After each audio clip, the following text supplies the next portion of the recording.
Fatty liver തന്നെ പേടിക്കേണ്ടതുണ്ടോ എന്ന condition ചോദിക്കുമ്പോഴത്തേക്കും fatty ലിവറിൽ തന്നെ നമുക്ക് ഓരോ കാറ്റഗറി ആയിട്ടാണ് തിരിച്ചിരിക്കുന്നത്. Grade 1, grade 2, grade 3. ഇതിൽ ഗ്രേഡ് 1, ഗ്രേഡ് 2 എന്ന കണ്ടീഷനിൽ വരുമ്പോഴത്തേക്കും നമുക്ക് ഭക്ഷണത്തെ ക്രമീകരിച്ചുകൊണ്ട് മറ്റ് അസ്വസ്ഥതകളൊന്നും ഇല്ലാത്ത ഒരു രോഗിയെ സംബന്ധിച്ചിടത്തോളം ഭക്ഷണ ക്രമീകരണം നടത്തിക്കൊണ്ട് തന്നെ നമുക്ക് ലിവറിനുണ്ടാകുന്ന ഈ ഫാറ്റി ലിവറിന് ഒരുവിധം നമുക്ക് കൺട്രോൾ ചെയ്യാവുന്നതാണ്.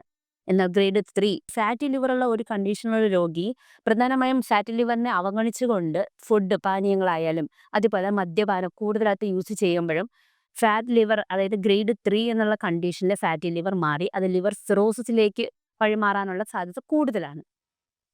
ഫാറ്റി ലിവറിനെ കൺട്രോൾ ചെയ്യണമെങ്കിൽ ആദ്യം നമ്മൾ മാറ്റേണ്ടത് നമ്മുടെ ജീവിത ശൈലികൾ തന്നെയാണ്. അതിൽ ഒന്നാമതായി നാം പാലിക്കേണ്ടത് ചിട്ടയായ ഒരു ജീവിത ശൈലി മാറ്റിയെടുക്കുക എന്നതാണ്.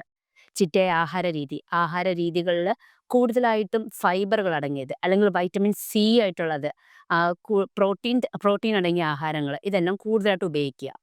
അതുപോലെ തന്നെ കരളിലുണ്ടാവുന്ന ഈ ഒരു വീക്കത്തെ നമുക്ക് നിർജ്ജലീകരണം വഴി നമുക്ക് തടയാൻ സാധിക്കും. അതായത് അധികമായിട്ട് നമ്മൾ ഒരു മനുഷ്യന് സാധാരണ ശരാശരി ഒരു 1.5 ലിറ്റർ തൊട്ട് 2 ലിറ്റർ വരെയാണ് വെള്ളം കുടിക്കാൻ നമ്മൾ പറയുന്നത്. അപ്പോൾ ഈ കരളിന്റെ ഡീടോക്സിഫിക്കേഷൻ നടക്കാൻ ഏറ്റവും നല്ല മാർഗ്ഗം എന്ന് പറയുന്നത് നന്നായിട്ട് വെള്ളം കുടിക്കുക എന്നുള്ളതാണ്. നന്നായിട്ട് വെള്ളം കുടിക്കുന്ന ഒരാളിൽ തന്നെ നമുക്കറിയാം മൂത്രത്തിനോട് കൂടി അതോടൊപ്പം തന്നെ ടോക്സിക് ആയിട്ടുള്ള സബ്സ്റ്റൻസ് മൂത്രത്തിലൂടെ പോകുന്നതായിരിക്കും.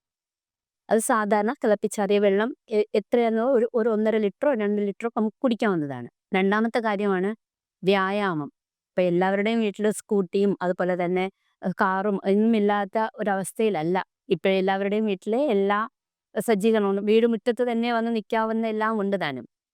അതുകൊണ്ട് തന്നെ പലപ്പോഴും നടത്തം എന്നുള്ളത് നമ്മുടെ റുട്ടീനിൽ നിന്നും മാറിപ്പോകുന്നു. പിന്നീട് ശ്രദ്ധിക്കേണ്ടതെന്ന് വെച്ചാൽ ബീഫ് അല്ലെങ്കിൽ റെഡ് മീറ്റ് അധികമായിട്ട് കഴിക്കുന്ന ആൾക്കാർ, റെഡ് മീറ്റ് അധികമായി കഴിക്കുന്നവർ, സ്ഥിരമായിട്ട് റെഡ് മീറ്റ് കഴിക്കുന്നവർ, അതും റെഡ് മീറ്റ് കഴിച്ചുകൊണ്ട് വ്യായാമം ചെയ്യാതെ അതായത് ദേഹം അനങ്ങാതെ ഒരിടത്ത് ഇരുന്നിട്ടുള്ള പണി ചെയ്യുന്ന ആൾക്കാർ കൂടുതലായിട്ടും ഫാറ്റി ലിവർ കാണപ്പെടാൻ സാധ്യത ഉണ്ട്.